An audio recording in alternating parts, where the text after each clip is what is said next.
and I would like to invite my panel to come up.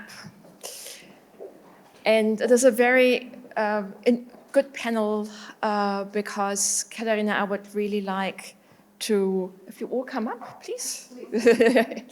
I really would like to congratulate you to 10 years of organizing blockchain and AI conferences here. It is not a small feat to do this every year, have an interesting program every year. And I think my panel actually kind of symbolizes what this conferences, the 10 years have been about. I was very lucky for the last couple of years to be part of those, and so has Nina Ziedler, who is a lawyer, but actually looking at your CV or looking at her CV, she's definitely been an early adopter of emerging technologies. It looks like, Nina, you have a data science degree in addition to your law degree. So definitely an expert, not only a lawyer, but in AI and blockchain and any other emerging technology. And Nina has also been part of these conferences for a few years. So she is symbolizing the continuation of these conferences. But I also really welcome my other two guests, my other two panelists, who are new. And this is the other part of these conferences. There is something new every year with new kind of, as we would say in New Zealand, becoming part of the blockchain HTV kind of whānau, community. So one is Professor Nessa Lynch, and I really would like to congratulate Nessa. This is the first kind of panel presentation as a professor.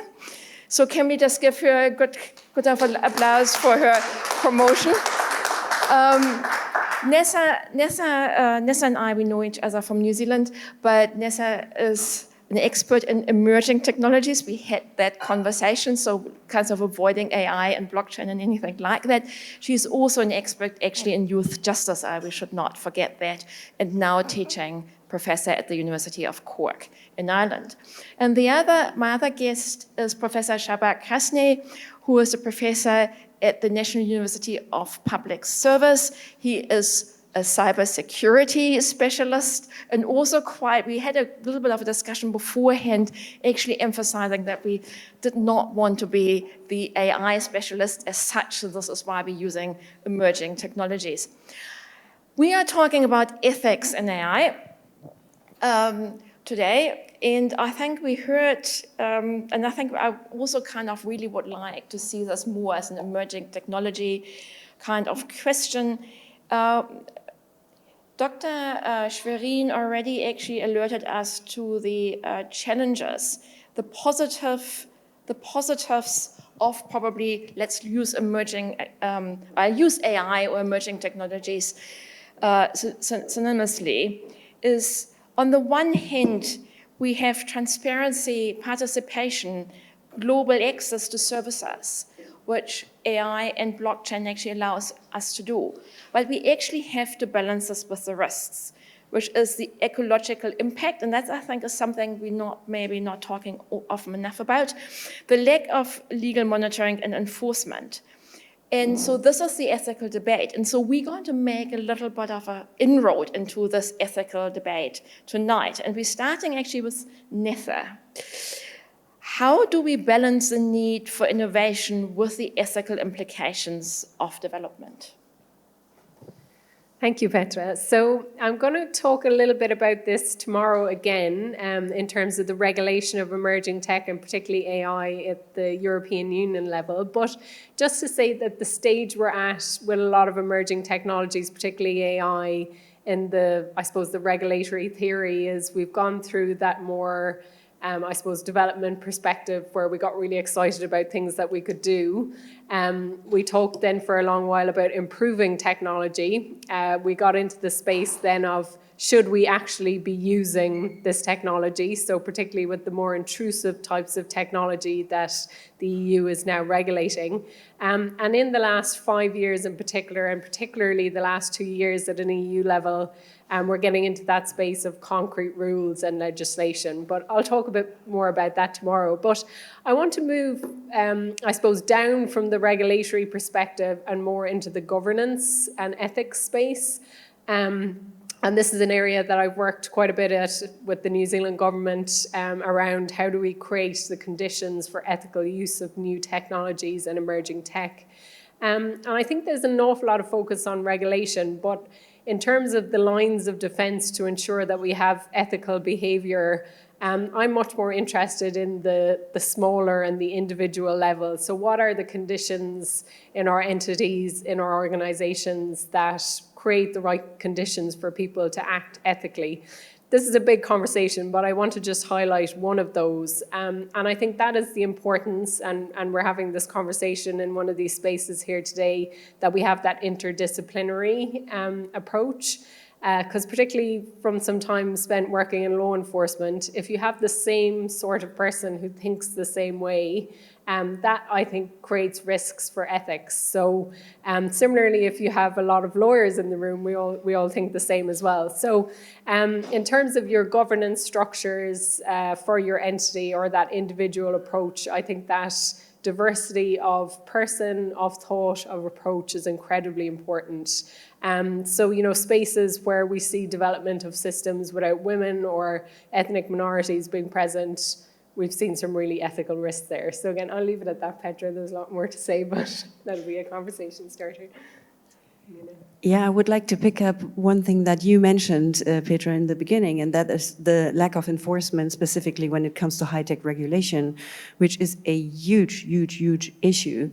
And, from my perspective, it is one reason for this is that all the high-tech stuff is not bound to any jurisdiction, right?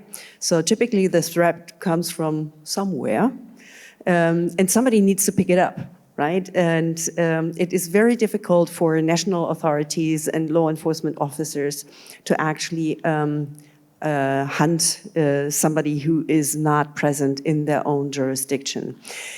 And that combined with stringent regulation actually leads to suppression of the good players, right?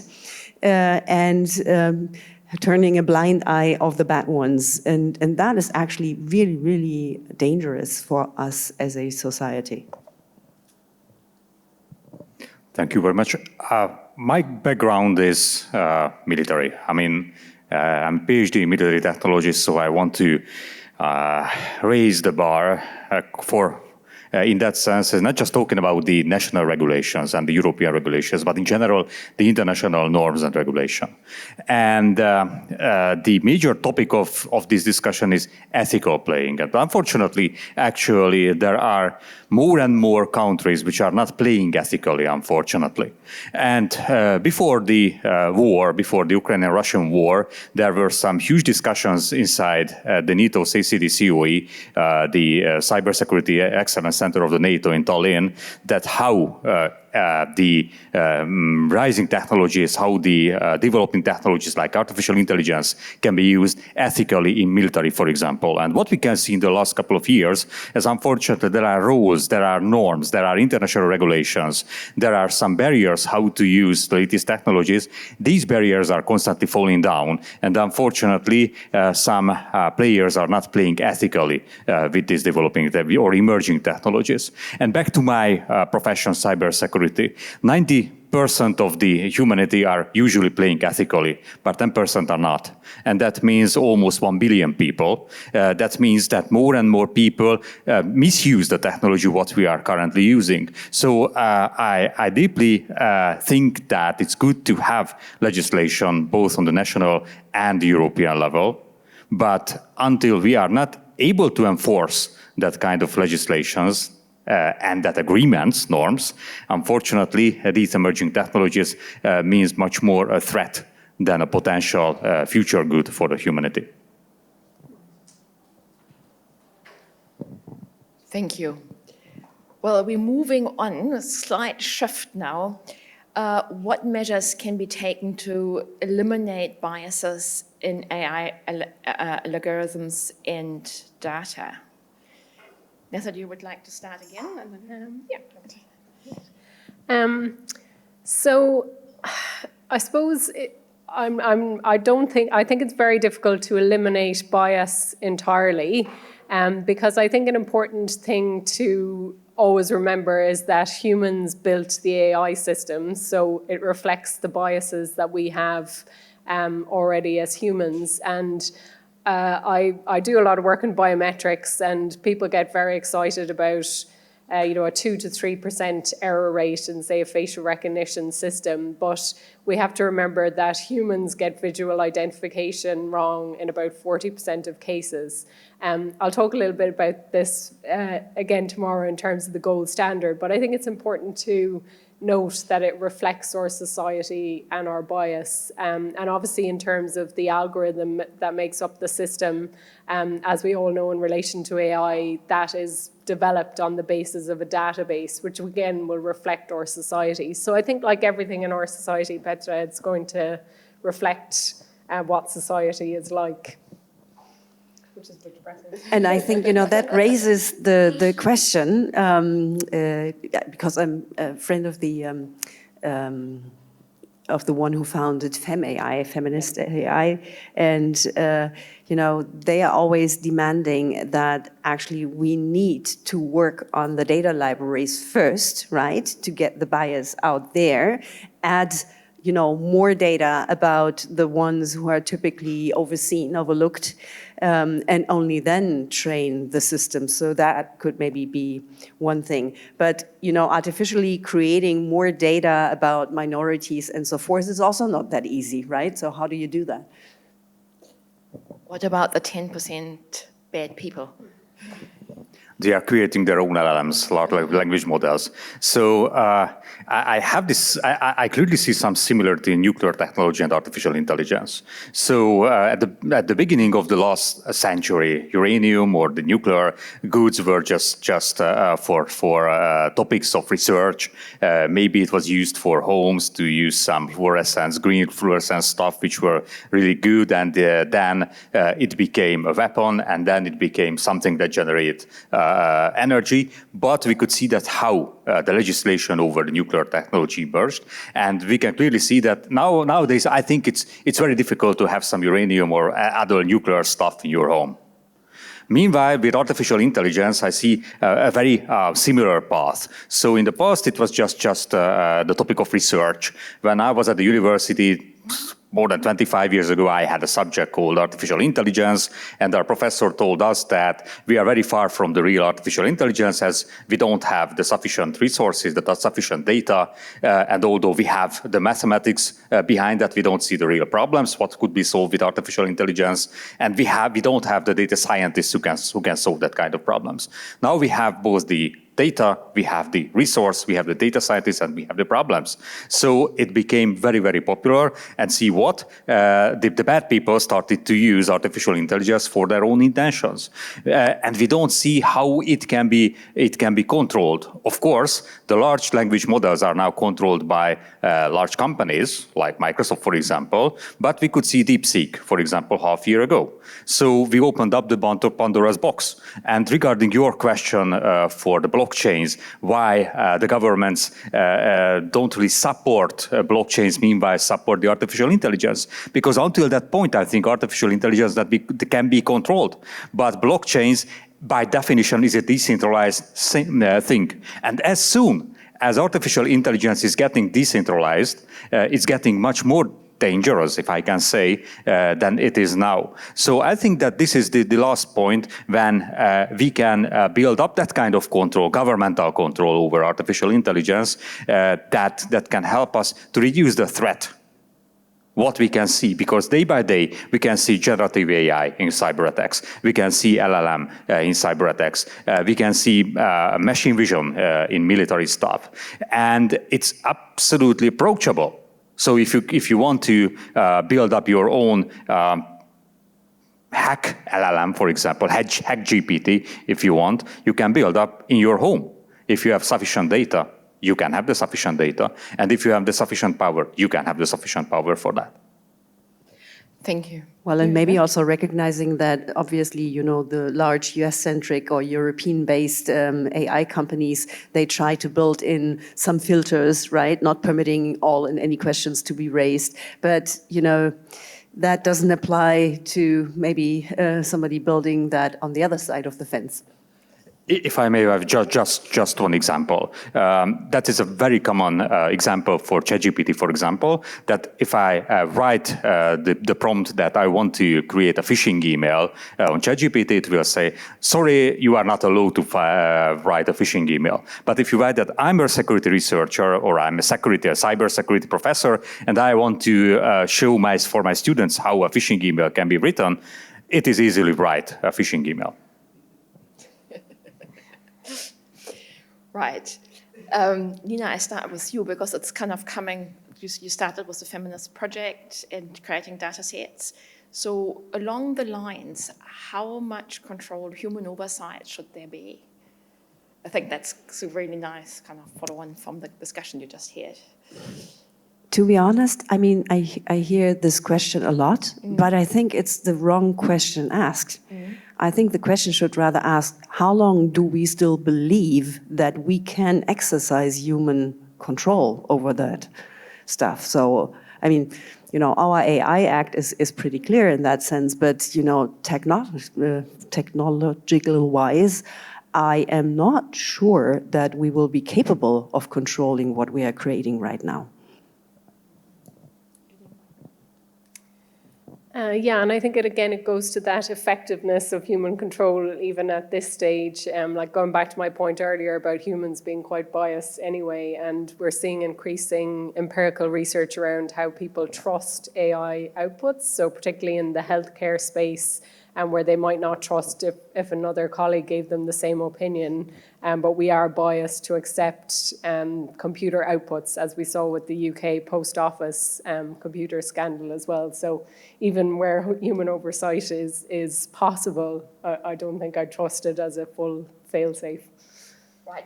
Would you like then to maybe also then carry on and talk about the risks that we might have with unchecked AI? Are there any? Yeah, certainly. I suppose some of the work I do would be in that space of, again, which the EU is very much focused on, particularly vulnerable and high consequence situations. And so we've seen through the EU AI Act an attempt to regulate those and prohibit those really high risk situations, particularly in social welfare. So we've seen that in the Dutch Siri example, where there was an algorithmic welfare fraud detection system, which turned out not to treat people fairly. But even, I think, the EU's attempt to check these situations for political and other reasons has left some significant gaps, particularly in the border security space, and with many exceptions for law enforcement as well. So I think even though there has been some regulation here in Europe, it has left some really high-risk areas unchecked. I'm really interested about the risk in the military, drones and what have you. On the Ukrainian front, for the human death, in case of human death, 75% of humans are dying because of drones. And one of the key messages from the NATO is that although we should use drones and we should implement AI into the drones, we should always keep the human in the loop. Someone should be responsible for killing people. But if we want to be honest, we don't really need the human in the loop nowadays for killing people in the case of military, because from the technological perspective, it's quite easy to identify someone who seems to be a human and automatically just kill the people with the drone. So it's very, very important to keep the human in the loop, to keep someone responsible for that. But as I mentioned before, there are some countries who are not playing ethically on that sense. How can we ensure that all countries will keep the human in the loop? And what should we react from the Western perspective if someone is playing unethically and just remove the human from the loop? This is one example from this one. The second example is coming from the cybersecurity. The major message, the major buzzword nowadays in cybersecurity is the agentic AI. Agentic AI means that artificial intelligence is just an agent nowadays and can decide very fast in case of dangerous cybersecurity situations, whether, for example, if it removes a computer, a possibly infected computer from the network or not. When I've learned cybersecurity in the last decades, the major message was that we should keep the human in the loop in every decision because the machine can have some bad decisions. And if there is a bad decision that will have an effect, for example, on critical infrastructures, can we let the agentic AI to decide besides the human or not? My answer, or what I used to teach, is of course not. We should always keep the human in the loop. But we arrive to the bias because we are getting much more information from the AI than before. So we will decide based on the fact what is given by the artificial intelligence. So that decision may be bad, but we will be responsible. But at the end of the day, someone should be responsible and some human should remain responsible, because I think that the artificial intelligence cannot be taken into the court.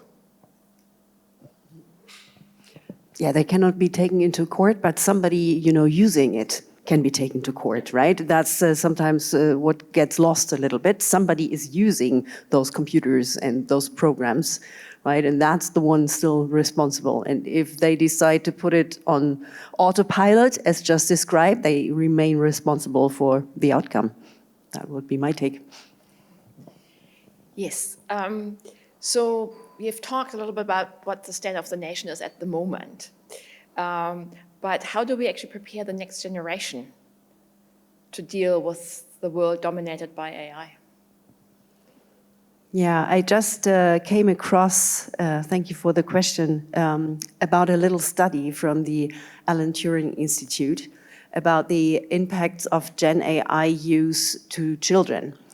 And they researched, I think, roughly 2,000 kids in the age of 8 to 12. So typically when kids start playing around with a mobile phone and getting used to using digital devices. And the results were interesting. So 25% of the kids in that age already actively use AI tools, but without really knowing or understanding what Gen AI actually is concept-wise, right? So basically what they tend to learn is, oh, I'm getting fast, quick answers, but they don't understand that they need to have a certain level of distrust to the results. Then you can see that in private schools, the use was way higher than in public schools. I thought that is interesting, and more optimistic attitude from the kids towards using AI. That's also interesting because actually my kids, they really, are very conservative with the use. And when I start Googling some things, and the first thing is now the AI result, they say, that's AI. That's bullshit. So that seemed to be very different, to my experience. But my kids are older, right? They are not in that age range. But what I found rather concerning was that specifically the kids with additional learning needs were tempted to build trust to AI system, and even, asking for emotional support and companionship. And that, I think, if it's done right, it can obviously help the kids. But, there I see a huge danger of getting it actually wrong. And that also, I think, calls for actually specific AI technology that is built for the use of kids. And similar to what we discussed with the social media use right now, simply prohibiting it if the kids are too young. I think that's maybe something we should also consider with regard to the use of AI, because a proper use of AI really, really depends upon your AI literacy. And kids don't have that at that age, right? So we should consider anyway to create a new school subject that deals with modern technology, the use of, social media, AI, and potentially also blockchain.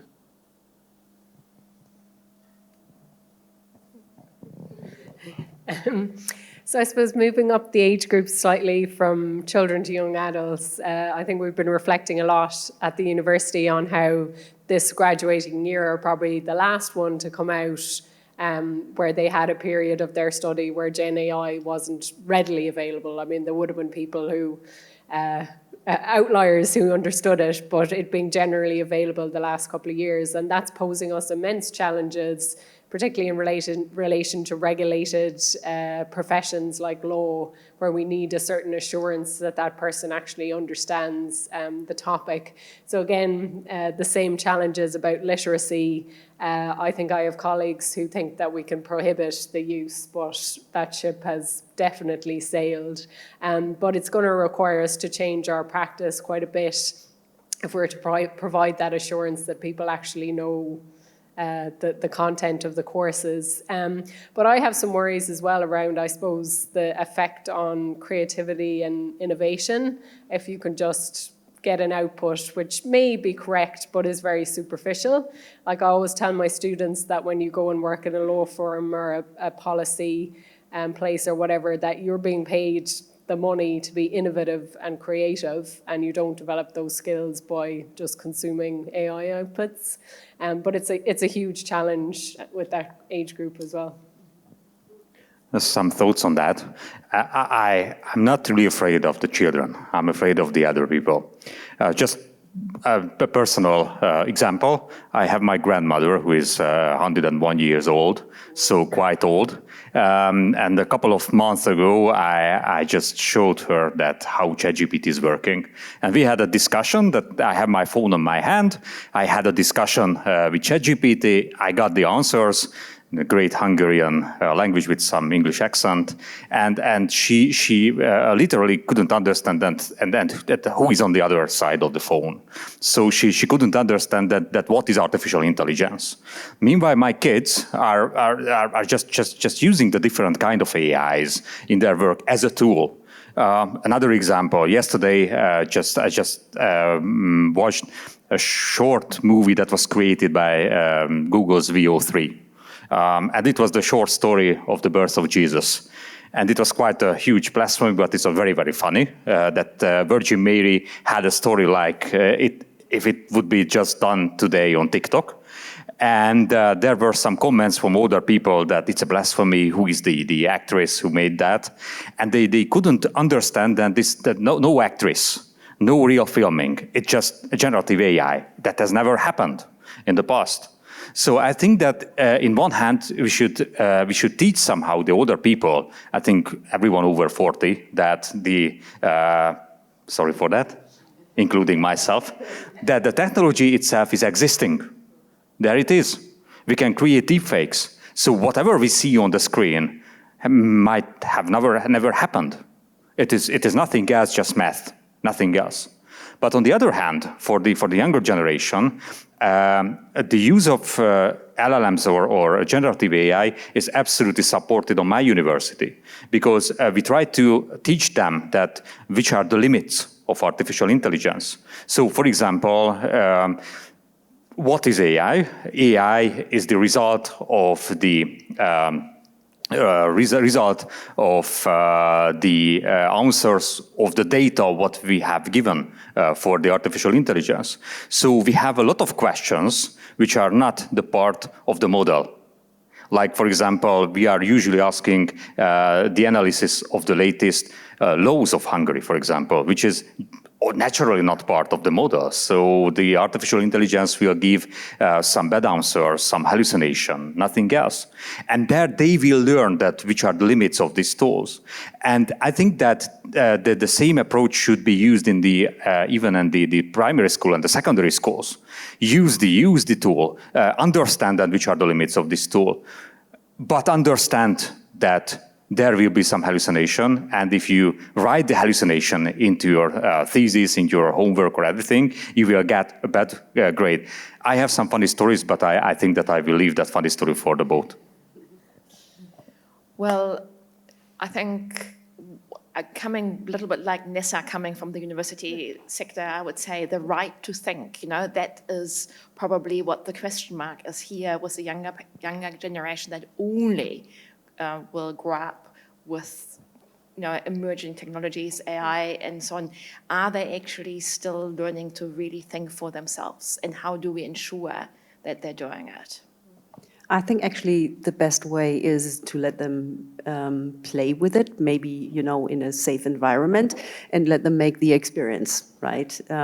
So I had always, we had the discussion here at HTW as well, right? So do we like to invite the students to use those tools, or do we strictly say, if I catch somebody using it, you will be immediately out? I was always on the side to say, at least, the young adults, encourage them to use it. Because that's the only way that you understand how this works and, what you can do with that tool and what you can't.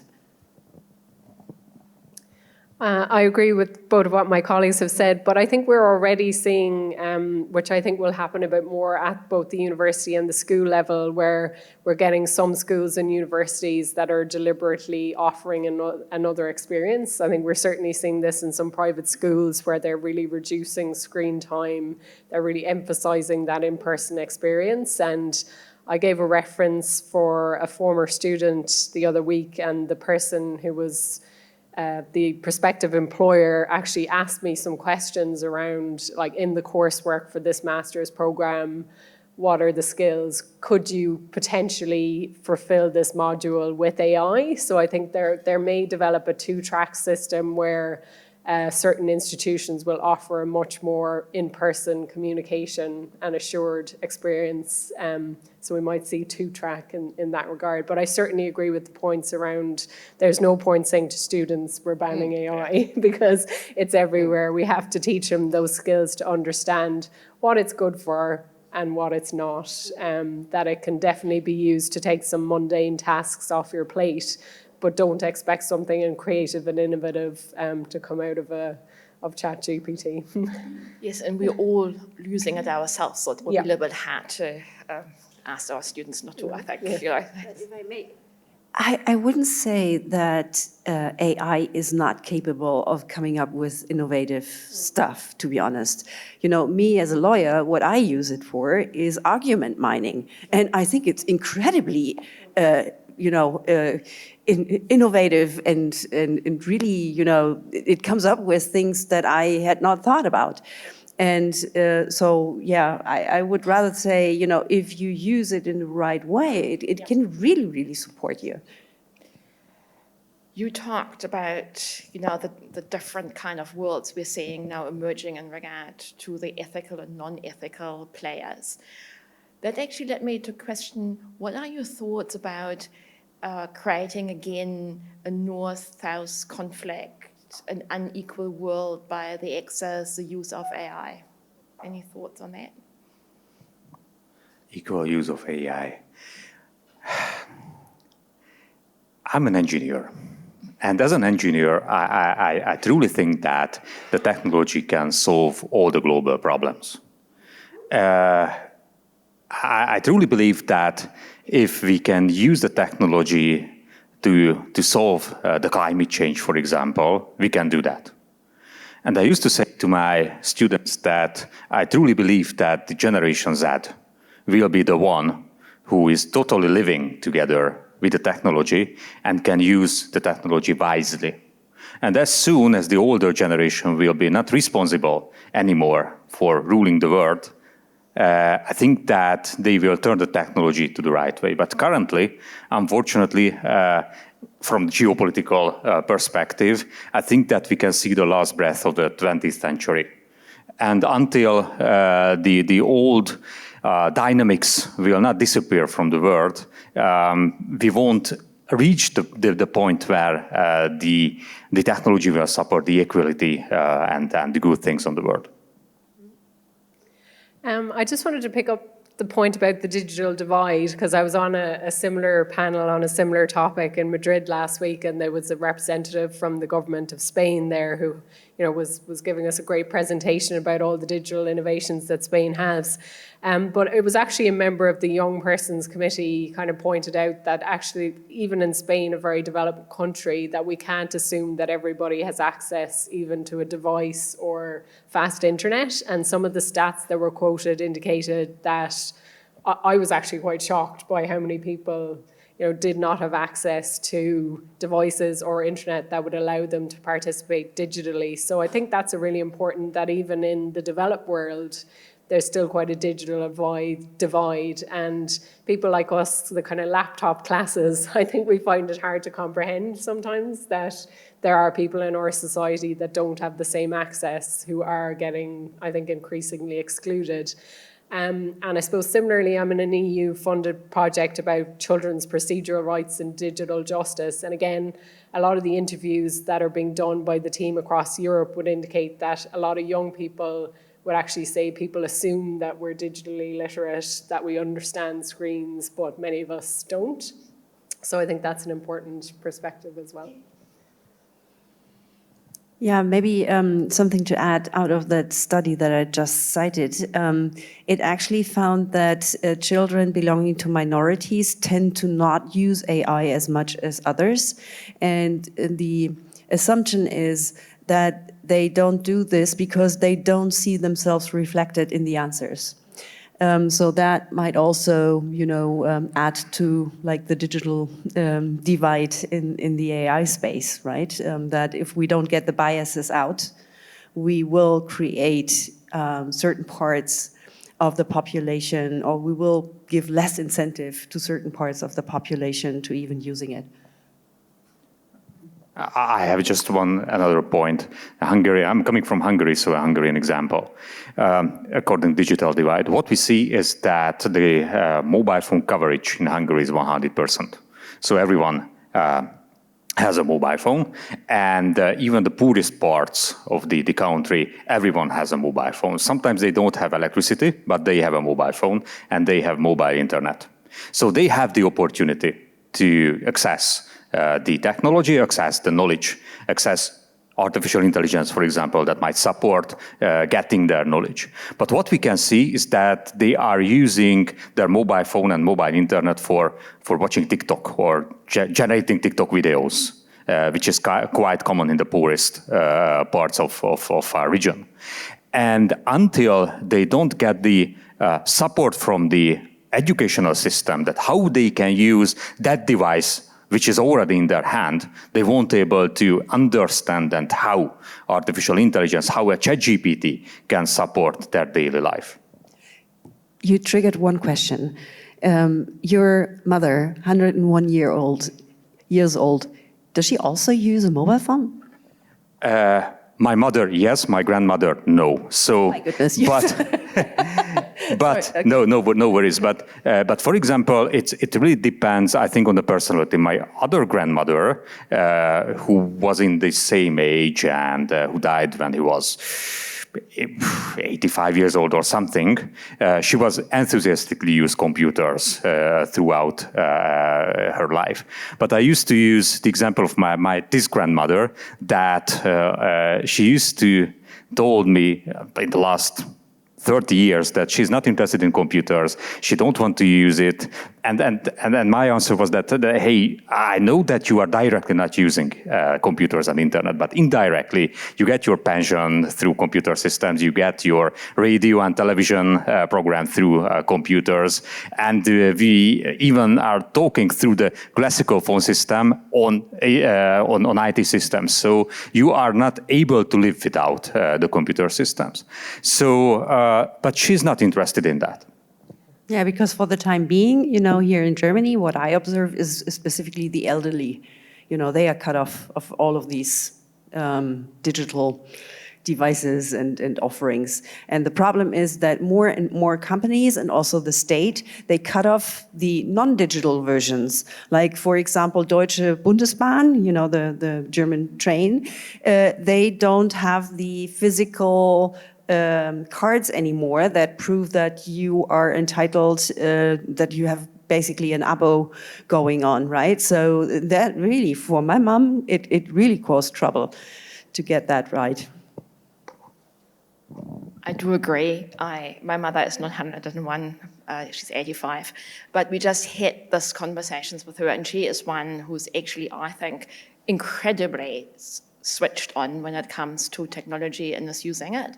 But she just made the remark just this week to say that lots of her friends are actually left behind, and it is really difficult for the elderly to take part. And this is also coming, I think, not only with understanding the technology, but also mobile phones are small.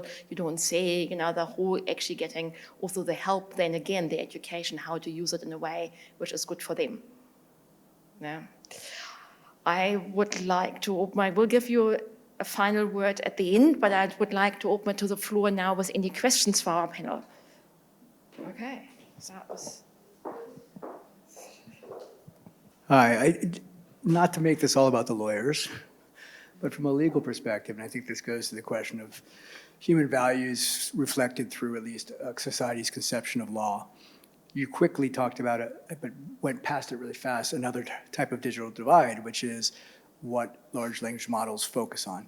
And I think one of the big issues that we need to talk more about is what's excluded from the LLMs that are being used by most generative AI, because if you're talking about using those in any way that deal with access to justice, which is one of the things we'll talk about tomorrow, if a country's laws, for example, are not digitalized, that's outside of the model. And it may lead to hallucinations, but that also may then corrupt that AI's version of what the law is. So I think that's a digital divide that we don't talk about enough. It's more of a comment, but you mentioned this idea of things being excluded from LLMs. I don't know the business side of this. I don't know how much interest there is in digitalizing certain parts of the world's law, and I'm focused on this from a legal perspective.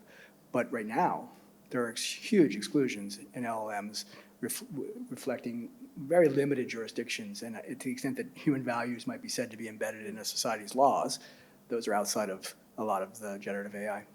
100%, and actually I'm the citizen of two small jurisdictions, Ireland and New Zealand, and they're quite digitalized societies, but try and get a rational answer about Irish or New Zealand law out of a general LLM, and it's next to near impossible. So we're seeing that come out in some of the lawyers that are getting into trouble where they're essentially not having the specifics on the jurisdiction's law. But you're right.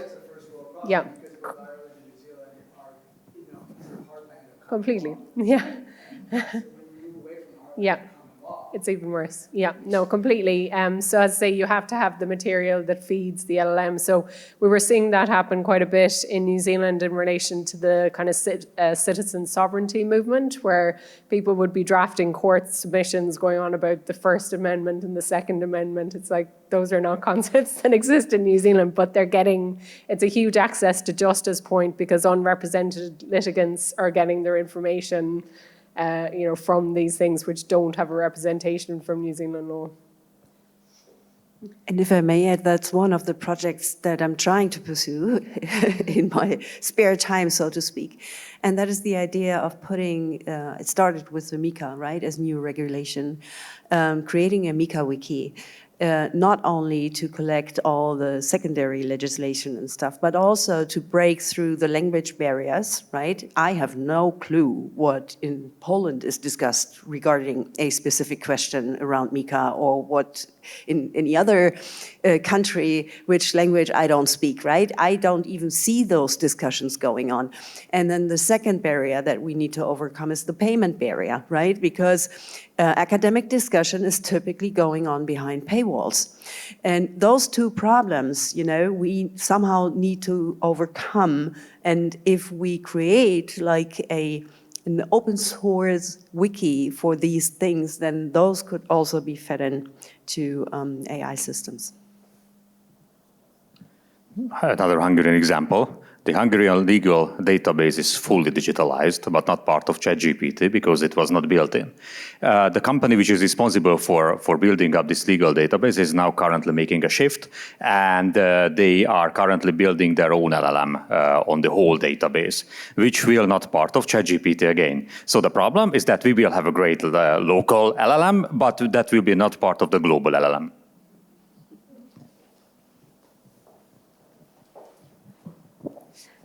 Hello, everyone. I have two questions, and they might come across as a little bit disruptive.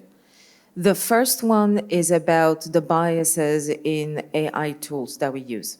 I had a very enlightening conversation with ChatGPT version 4.0 about where it was from. I literally asked, where are you from? And he said, well, I can't be from anywhere because I'm built by human beings. And then, okay, so who are the human beings who built you? And he literally coined it to the northwestern part of the world. So white Caucasian people, mainly male, coding it. And then I asked, so how do you define, or are you aware that you have biases, both conscious and unconscious? Well, actually, I can't have biases because I'm neutral. I'm not an emotional and a human entity.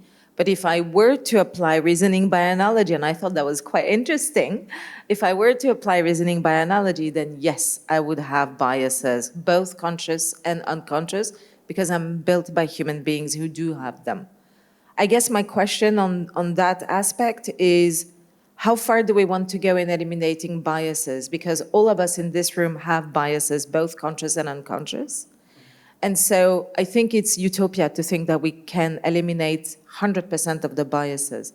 My goal is to advocate for AI that represents humanity, but not just a percentage of that. So I'm a woman of color, raised in Europe. You know, I try to strike all those nano minorities and, you know, where I take the box of inclusion and diversity.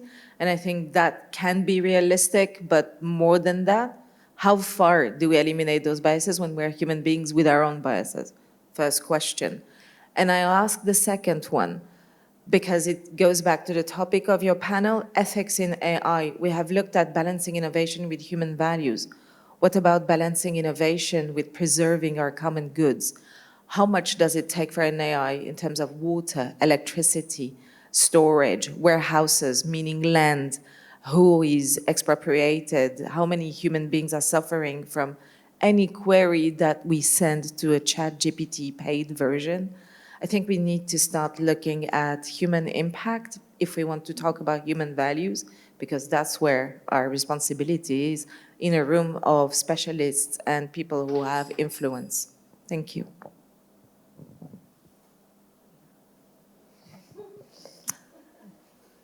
So, I think we should strive for limiting biases as much as we can, acknowledging that we cannot 100% avoid them because we are biased ourselves.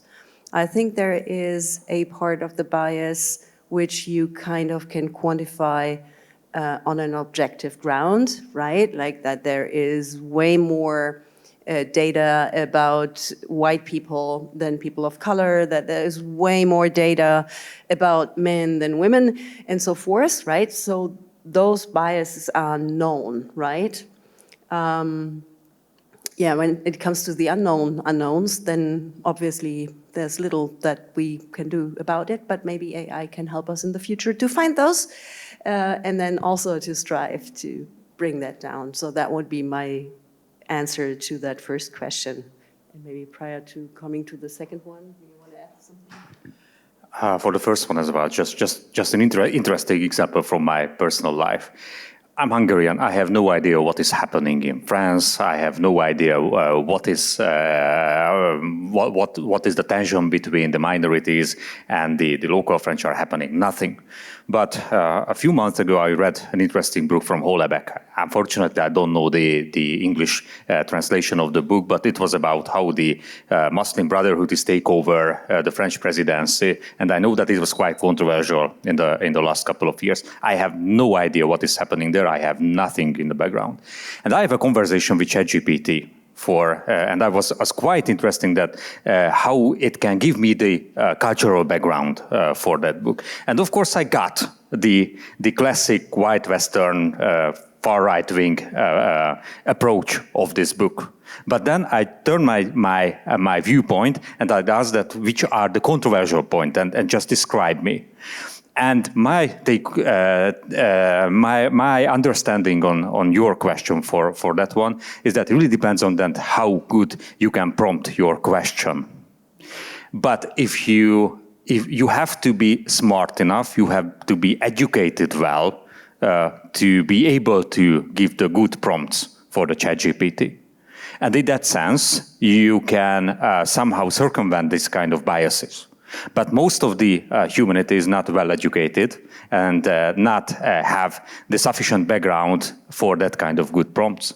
And back to a previous question, I think that is the approach what we want to teach for our kids, that never trust on the first answer what we can get from ChatGPT, but always try to get the depth of the reasoning. The second one, back to my nuclear example, that of course we can see that how we consume energy, how we consume water, how we consume a lot of things because of artificial intelligence. Of course, as we are moving forward from the technological perspective, we can reduce the power consumption like we could do with bitcoins a couple of years ago.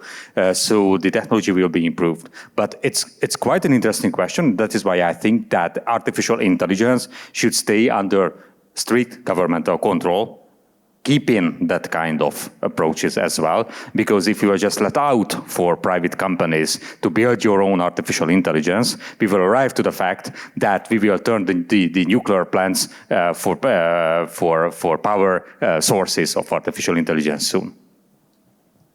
But is it still under governmental control? I don't really see that. I mean, it's not. Okay, then we are on the same page again. Yeah, I mean, I just read today news that OpenAI has now a contract with Google to use Google Cloud because they need more than Microsoft can deliver in capacity, and then the Chinese are planning to send up, I don't know, hundreds of satellites just for AI computation. So that is indeed scaring, right? It is a race to, I don't know where. I think all the bashing that we in the crypto space got for our high energy consumption, that's really becoming a minor problem, seeing what's happening in the AI space. But I don't know how to limit that. I think everything's been said already. Okay, last question. Thank you very much. So we do talk about ethics in AI, and my question is, what about the infrastructure? So it's been built mostly by the US. We do have Chinese versions as well in companies there. Do we need to think about a European version of an AI? Or do we need to think about, I don't know, a few countries coming together and creating a union and creating an AI that it's not, part of some of the ones that we're all using and the whole world is using? And how important is this for just infrastructure for the European Union and each country, or just for also our safety, cybersecurity, and very, very core things that you also mentioned, using AI in military operations, etc.? I think we must use American and, if we can, the Chinese AI as well, because they will do different things which will presumably not be permitted in the EU.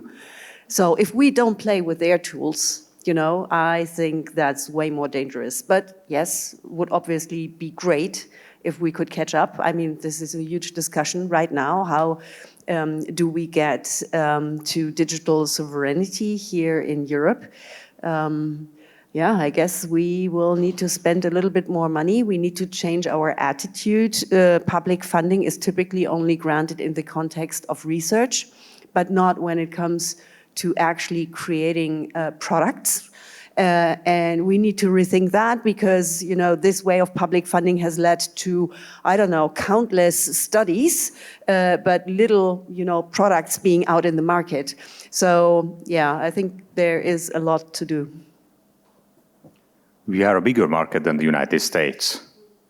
And I don't really understand that why the best minds, European minds, are going to the United States to build up their startups there. Meanwhile, if we would have a real joint market, we would be able to have same or better products than in the United States, I think. We must have our own solutions. We must have our own digital sovereignty. And this will be, I think, my final sentence here, because in general, we Europeans are much more ethical than both the US and China. Yeah, I think just a short comment for me. This is really playing out in Ireland at the moment, obviously, but I think the Irish government is really moving to try and poach a lot of those people back. So I think there's a lot of opportunity at the moment for Europe to move forward. But I agree with everything that you've said around spreading. But I always think, even on a personal level, when I look at the devices that I use, I mean, I'm still locked into Microsoft enterprise systems, locked into things with the university. It is very difficult, even on a personal level, to diversify because so much of this stuff is baked into what we're essentially forced to use for work. Okay, I think with that, that's a good ending to, I think, a fantastic discussion. So can we just thank our panel in the usual way?